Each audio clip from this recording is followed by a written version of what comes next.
ক্যারা মানে কি আমরা জিগান না। ইলিয়াসের একটা ভিডিও আছে, শাওনের ক্যারা উঠিছে। আমি দেখি না ভিডিওটা, শুধু থাম্বনেল দেখেছি, তাই ক্যারা মানে আমি জানি না, কিন্তু ক্যারা কথাটা খুব পছন্দ হয়েছে।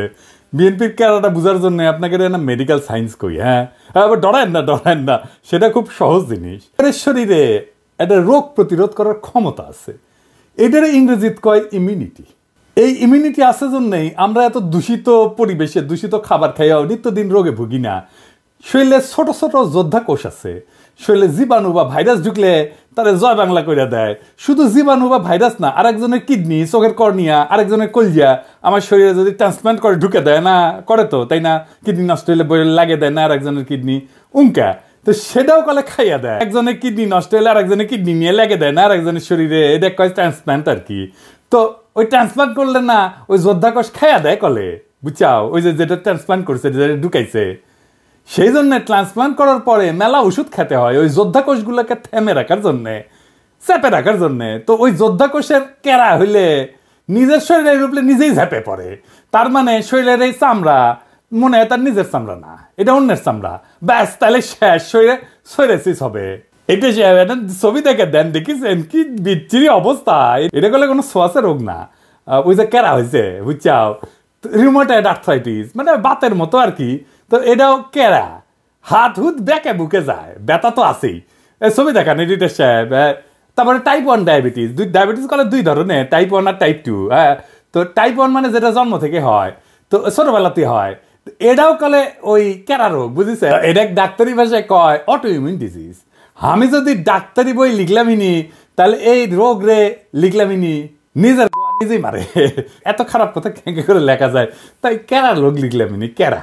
ইনকা কেরা হয়েছে বিএনপি, ওই নিজের দলের ইতিহাস, ঐতিহ্য, অবদান, এমনকি জিয়া খালেদার সিলসিলার বিরুদ্ধে দাঁড়াইছে। কেমনে দাঁড়াইছে আসেন দেখি। বাংলাদেশের রাজনীতিতে কয়েকটা বেসিক মৌলিক কন্ট্রিবিউশন আছে, অবদান আছে। কি কি? 1 নাম্বার, তিনি বাকশালী শাসন থেকে গণতান্ত্রিক ব্যবস্থা উত্তরণ ঘটাইছিলেন। এর ইন্টারেস্টিং ব্যাপার হইতেছে যে বাংলাদেশই পৃথিবীর ইতিহাসে প্রথম এবং একমাত্র দেশ যা মার্শাল ল অধ্যাদেশ দিয়ে গণতন্ত্রের উত্তরণ ঘটেছিল। আমরা এই প্রসঙ্গে পরে আসবো, কারণ বিএনপির কর্মীদের জানা উচিত যে তাদের নেতারা দলের আদর্শ, নীতি, উদ্দেশ্যের সাথে কি বিপুল প্রতারণা কইরা দলটারে ধ্বংস করিচ্ছে। 2 নাম্বার, জিয়াই বাংলাদেশের নাগরিকদের প্রথম পলিটিক্যাল আইডেন্টিটি দিচ্ছেন।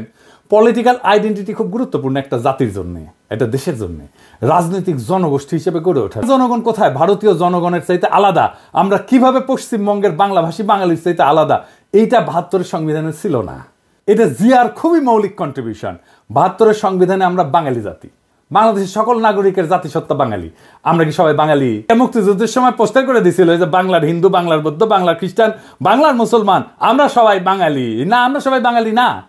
বাংলাদেশের স্বীকৃত 50টা নৃগোষ্ঠী আছে, চাকমা, মারমা, সাঁওতাল, গারো, ত্রিপুরা, বম, ম্রো, হাজং, খাসিয়া আছে না। আমাদের এই ছোট দেশে 47টা ভাষা আছে, কি বিপুল বৈচিত্র্য আছে। সবাইকে আপনি বাদ দিয়ে দিবেন বাঙালি কয়া? এই যে ইনক্লুশন, সবাইকে নিয়ে আসা, এটা কে করেছে? জিয়া করেছে, আমাদের বাংলাদেশি জাতি পরিচয় দান কইরা।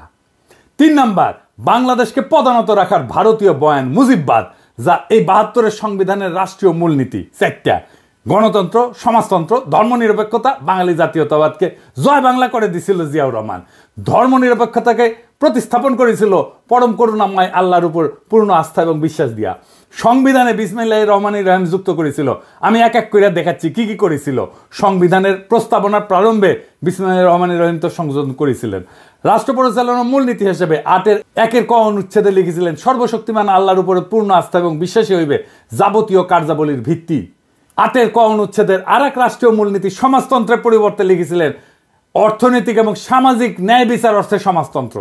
25-এর 2 অনুচ্ছেদে রাষ্ট্র ইসলামী সংহতির ভিত্তিতে মুসলিম দেশগুলোর মধ্যে ভ্রাতৃত্ব সম্পর্ক সংহত, সংরক্ষণ এবং জোরদার করিতে সচেষ্ট হইবেন, এই মর্মে নতুন অনুচ্ছেদ সংযোজন করেছিলেন।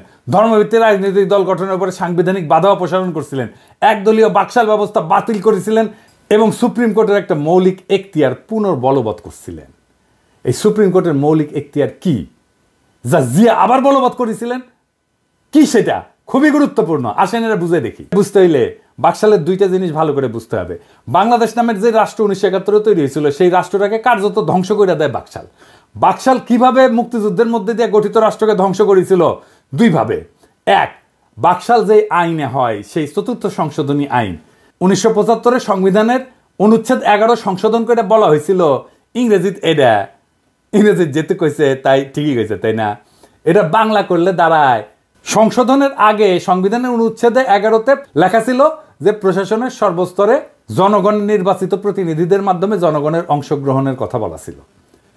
এটা বাতিল করে দেওয়া হলো। অর্থাৎ রাজনৈতিক নেতৃত্ব বা সোজা বাংলায় আর রাষ্ট্রীয় কাজে রাজনৈতিক জনগোষ্ঠী হিসেবে জনগণের অংশ নেওয়ার ক্ষমতাই থাকলো না। এই কাজটাই করেছিল হাসিনা, বিনা ভোট, নৈশ ভোট, দামি ভোট কইরা।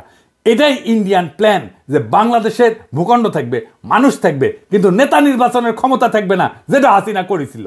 ২ নাম্বার, সংক্ষুব্ধ কোনো নাগরিকের আদালতে যাওয়ার একটা মৌলিক অধিকার ছিল ৪৪ অনুচ্ছেদে। বাকশাল সংশোধনীতে সে খোদ ৪৪ অনুচ্ছেদকে বিলুপ্ত করে দেওয়া হয়। একই সাথে ১০২ অনুচ্ছেদে সুপ্রিম কোর্টকে দেওয়া অধিকার, অর্থাৎ সংক্ষুব্ধ কোনো নাগরিকের আবেদন শুনতে এবং প্রতিকার দিতে নির্বাহী বিভাগকে আদেশ দেওয়ার আদালতের ক্ষমতাকেও বাতিল করে দেওয়া হয়। মানে রিট আপনি করতেও পারবেন না, আদালত রিট শুনতেও পারবে না। রিট জিনিসটাই বাতিল করে দিছিল। সোজা কথায় ৪র্থ সংশোধনী আইন রাষ্ট্রের নাগরিকের সংক্ষুব্ধ হওয়ার মৌলিক অধিকার রদ করে দিছিল। এটা জিয়া পুনরায় বলবৎ করছিলেন। এইটা আদালতের একটা মৌলিক ক্ষমতা, রিট গ্রহণ করার ক্ষমতা, রিট শোনার ক্ষমতা। এই বৈপ্লবিক পরিবর্তনটা সংবিধানে ছিল কিভাবে? ৫ম সংশোধনীর মাধ্যমে। এই যে যা যা জিয়া করছিল রাষ্ট্র গঠনের ক্ষেত্রে, তাই ৫ম সংশোধনী। শুধু তাই না, জিয়ার শাসনের বৈধতা ছিল ৫ম সংশোধনী। সেই ৫ম সংশোধনী ছিল আওয়ামী লীগ সিপিবির গলার কাটা। তাই এইটার একটা ব্যবস্থা করেছে কিভাবে এই অবিকৃত বাকশাল ফিরে আসে। এটাই ছিল আওয়ামী লীগ সিপিবির প্রজেক্ট। ইনফ্যাক্ট এটা ইন্ডিয়ান প্রজেক্ট। ৫ম সংশোধনী বাদ দিয়া দেয় হাসিনা আদালতের রায়। ওইটা মুন সিনেমা হলের মালিকানার রায়ের মধ্যে সামে ৫ম সংশোধনী বাতিল করে দেয় হাসিনা। ফলে জিয়ার শাসন আইনত বাংলাদেশে এখনো অবৈধ। বিএনপি যদি জিয়ার সংবিধান চাইতো মানতাম, ওই জিয়ার সংবিধান থাকলে হাসিনার ফ্যাসিস্ট শাসন চালু করতে পারতো না। জিয়ার সংবিধান হচ্ছে ৫ম সংশোধনীর সংবিধান, সেইটা বিএনপি চায় না, চায় ৭২-এর সংবিধান। নিজের ইতিহাস, নিজের ঐতিহ্যের বিরুদ্ধে দাঁড়াইতেছে বিএনপি। বিএনপির কেরা উঠিছে, তাই নিজে দাঁড়াইতেছে জিয়ার বিরুদ্ধে। এইবার বলেন, এই বিএনপি তৃণমূলের কর্মীরা আপনাদের আবেগের সাথে, জিয়ার রাজনৈতিক উত্তরাধিকারের সাথে আজকের বিএনপি বেইমানি করছে কিনা আপনি বলেন? কার জন্য করছে এটা জিজ্ঞেস করেন আপনাদের নেতাকে। কার সাথে সে জিয়ার রাজনৈতিক ঐতিহ্যের বিরুদ্ধে দাঁড়ায় মুজিববাদী সংবিধান, ৭২-এর সংবিধান রক্ষার জন্য উঠা পড়া লাগছে? আমারে বলে আমি বিএনপি বিরোধী। হইতেই পারি বিএনপি বিরোধী, কিন্তু বিএনপি তো জিয়া বিরোধী হয়েছে, আমি তো জিয়া বিরোধী না। আসুক বিএনপির নেতারা আমার সাথে বাহাস করতে এই ইস্যুতে, তাদের জবাব দিতে হবে কেন তারা জিয়ার সংবিধানকে ত্যাগ কইরা মুজিববাদী সংবিধান রক্ষায় নামিছে। বিএনপির সাথে আমার শুধু না, আপামর বাংলাদেশের জনগণের বিরোধের জায়গাগুলো শুনে রাখেন, বিএনপি নেতারা শুনে রাখেন, বিএনপি কর্মীরাও শুনে। বিএনপি আওয়ামী লীগকে ভোটে আনতে চায়, আমরা এটা চাই না। ২ নাম্বার, বিএনপি মুজিববাদী সংবিধানকে রক্ষা করতে চায়, আমরা এটা ছুঁইরা ফেলতে চাই। আমরা জিয়ার সংবিধান